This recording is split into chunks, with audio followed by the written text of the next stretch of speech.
नमस्कार। स्वागत है आपका हिंदी कथन में। एक बार की बात है, रायगढ़ के राजा धीरज के अनेक शत्रु हो गए थे।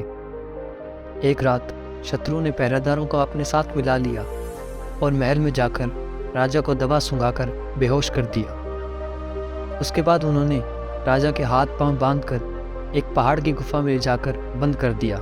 राजा को जब होश आया तो अपनी दशा को देखकर वह घबरा उठा। उस अंधेरी गुफा में उसे कुछ करते डरते नहीं बना। तभी उसे अपनी माता का बताया हुआ मंत्र याद आ गया, कुछ कर कुछ कर कुछ कर। राजा की निराशा दूर हो गई और उसने अपनी पूरी शक्ति लगाकर हाथ पैरों की डोरी तोड़ डाली।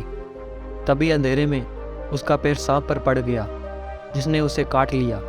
राजा फिर घबराया, किंतु फिर तत्काल ही उसे उस मंत्र की याद आ गई, कुछ कर कुछ कर कुछ कर। उसने जल्दी से कमर से कटार निकालकर सांप के कटे स्थान पर चीर दिया। खून की धारा बह निकली। जब खून की धारा बहने लगी तो वह फिर से घबरा उठा, लेकिन फिर उसी मंत्र से प्रेरणा पाकर उसने कपड़ा फाड़कर अपने जख्म पर बांध लिया, जिससे खून बंद हो गया। इतनी बाधाएं पार हो जाने के बाद उसे उस अंधेरी गुफा से निकलने की चिंता होने लगी। साथ ही भूख प्यास से भी वह व्याकुल हो रहा था। उसने अंधेरे से निकलने का कोई उपाय न देखा तो वह पुनः निराश हो गया और सोचने लगा कि अब तो यहीं पर बंद होकर भूखे प्यासे तड़फ कर मरना पड़ेगा।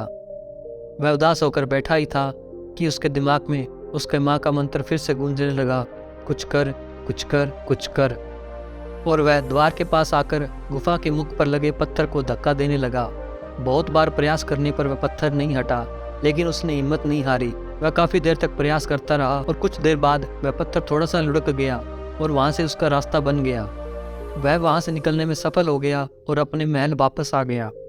तो दोस्तों, जब हमें जीवन में कोई रास्ता न दिखाई दे तो जितना भी हम कर सकते हैं उतना ज़रूर करें। अगर भाग नहीं सकते तो चलना शुरू करें, अगर चल नहीं सकते तो रेंगना शुरू करें, लेकिन कुछ करें कुछ करें कुछ करें।